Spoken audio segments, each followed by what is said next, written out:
దేవుడే మనిషి రూపంలో ఉంటే వైద్యులు. అందుకే వైద్యో నారాయణో హరి అంటారు. కానీ మానవత్వం మంటగలిసి కనికరమన్నదే లేకుండా అమానుషమే నీడలా వెంటాడి లేడీ డాక్టర్ల ప్రాణాలు తీస్తోంది. ప్రాణదాతల మాన ప్రాణాలకు భద్రత కరువైంది. సేఫ్టీ సెక్యూరిటీ లేక ప్రతి క్షణం టెన్షన్గా ఒత్తిడిలో డ్యూటీ చేస్తున్నారు లేడీ డాక్టర్లు. కోల్కతా డాక్టర్ అత్యాచారం కేసు దేశాన్ని కుదిపేస్తోంది. ఆందోళనలు ఓవైపు, డాక్టర్ల సమ్మె మరోవైపు కేంద్ర ప్రభుత్వం మీద ఒత్తిడి పెంచుతున్నాయి. కోల్కతా డాక్టర్ కేసు సామూహిక అత్యాచారమా? సిబిఐ దర్యాప్తులో అసలు విషయాలు బయటికి వస్తాయా? అసలేం జరిగింది?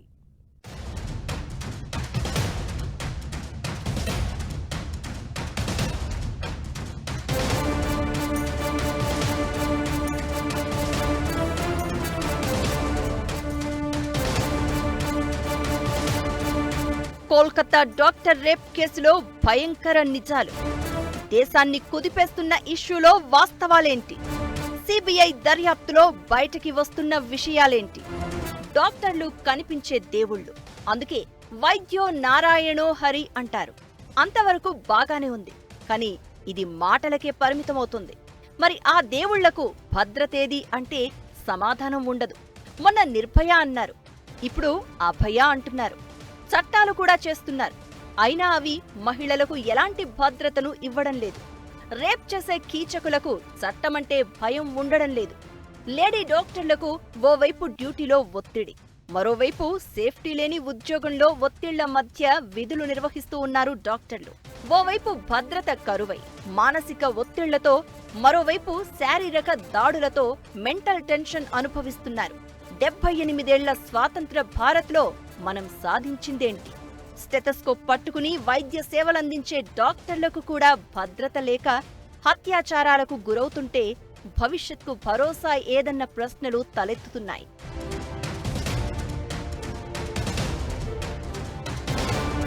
కోల్కతాలో ట్రైనీ డాక్టర్ అత్యాచారం, హత్య కేసు దేశాన్ని కుదిపేస్తోంది.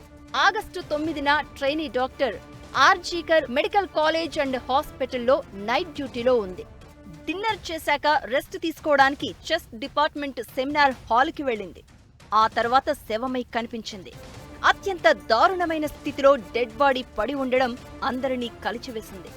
పోలీసులు నేరం చేసిన సంజయ్ రాయ్ అనే వ్యక్తిని అరెస్ట్ చేశారు. పశ్చిమ బెంగాల్ హైకోర్టు ఆర్డర్స్తో ఈ నెల 14న కేసు సిబిఐకి బదిలీ అయ్యింది. 9న ఘటన జరిగితే 5 రోజులైనా దర్యాప్తులో ఎలాంటి పురోగతి లేదని, కేసు డైరీని, డాక్యుమెంట్లను సిబిఐకి అప్పగించాలని కోర్టు ఆదేశించింది. కోల్కతా హైకోర్టు ఆదేశాలతో ట్రైనీ డాక్టర్ కేసుపై సిబిఐ దర్యాప్తు చేస్తోంది.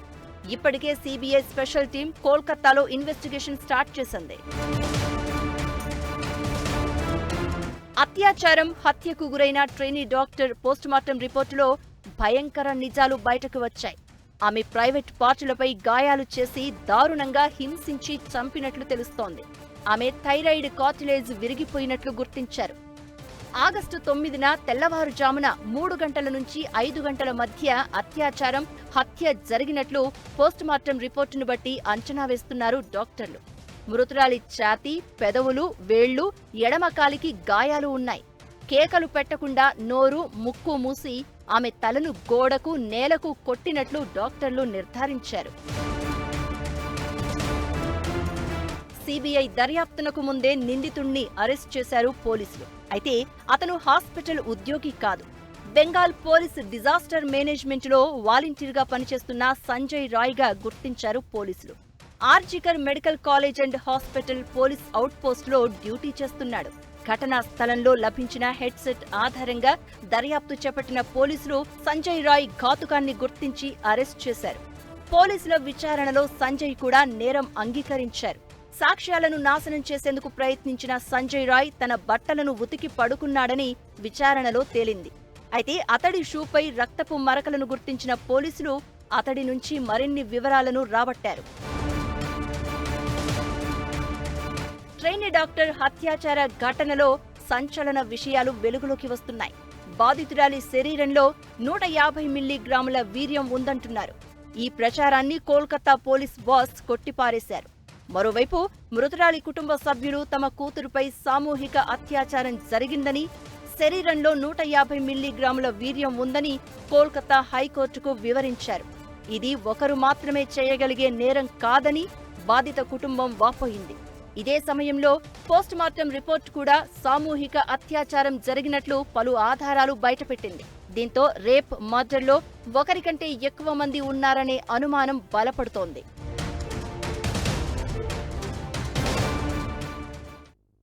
ఆదివారాలు లేవు, ఆనందాలు అంతకన్నా లేవు, పర్సనల్ లైఫ్ మాటే తెలియదు. పేషెంట్ ప్రాణాలు కాపాడటమే విధి. వైద్య వృత్తిని చాలా పవిత్రంగా భావించే డాక్టర్లు ఎన్నో ఇబ్బందులు పడుతున్నారు.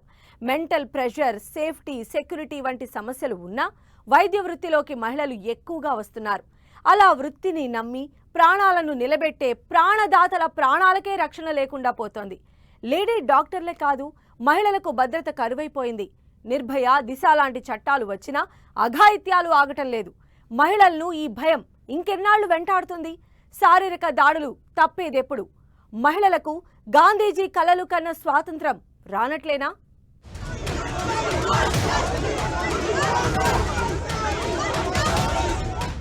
దేశాన్ని కుదిపేస్తున్న డాక్టర్ రేప్ కేసు. 5 డిమాండ్లతో డాక్టర్ల సమ్మె. కమిటీ వేస్తాం, ఆందోళనలు విరమించాలన్న కేంద్రం. మానవత్వం మంటగలిసి అమానుషమే నీడలా వెంటాడుతోంది. నిర్భయ లాంటి చట్టాలు మహిళలకు భద్రత కల్పించలేకపోతున్నాయి. ఈ విషయాన్ని కోల్కతా లేడీ డాక్టర్ రేప్ ఘటన మరోసారి ప్రూవ్ చేసింది. వైద్య విద్యార్థిపై అత్యాచారం, హత్యకు నిరసనగా దేశం అట్టుడికిపోతోంది. ఆగస్టు 12 నుంచి పశ్చిమ బెంగాల్లోని హాస్పిటళ్లలో సేవల్ని నిలిపివేశారు. మరోవైపు అత్యాచార ఘటనకు వ్యతిరేకంగా కోల్కతాలో జరిగిన నిరసనల్లో పాల్గొన్న 42 మంది డాక్టర్లను బదిలీ చేశారు. ఇప్పటికే రేప్ కేసుపై బీజేపీ వర్సెస్ టీఎంసీ అన్నట్లుగా డైలాగ్ వార్ జరుగుతోంది.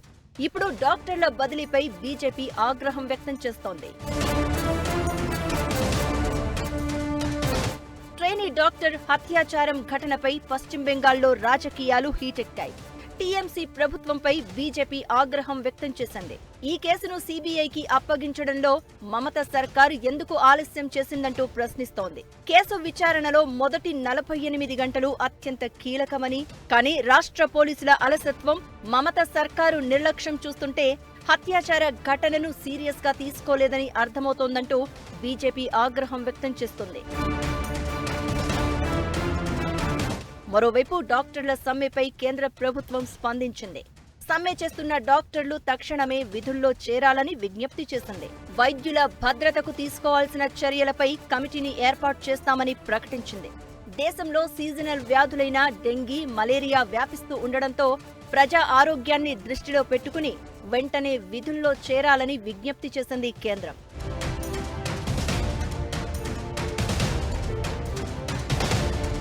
గతంలో ఢిల్లీలో నిర్భయ ఘటనలానే ఇప్పుడు కోల్కతా ట్రైనీ డాక్టర్ హత్యాచార ఘటన కూడా యావత్ దేశాన్ని కుదిపేస్తోంది. నిర్భయ ఘటనపై ప్రజల నుంచి ఆగ్రహావేశాలు వ్యక్తమయ్యాయి. ఆ తరువాత ఇలాంటి వాటికి అడ్డుకట్ట వేసేందుకు కఠిన చట్టాలు తీసుకొచ్చినా ఏడాది, 2 ఏళ్లకొకసారి హత్యాచారం కేసులు దేశాన్ని కుదిపేస్తూనే ఉన్నాయి. మరింత కఠిన చట్టాలను తీసుకురావడంతో పాటు వాటిని అంతే కఠినంగా అమలు చేయాలన్న డిమాండ్ వినిపిస్తోంది. అర్ధరాత్రి వేళ ఆడది ఒంటరిగా తిరిగినప్పుడే దేశానికి నిజమైన స్వాతంత్ర్యమని గాంధీజీ కలలు కన్నారు. మరి దేశం 78వ స్వాతంత్ర దినోత్సవ వేడుకలు జరుపుకున్న వేళ ఇలాంటి ఘటన జరిగింది అంటే గాంధీజీ కల సాకారం ఇంకా ఎంత దూరంలో ఉందో ఇప్పటికైతే సమాధానం లేని ప్రశ్నగానే ఉంది.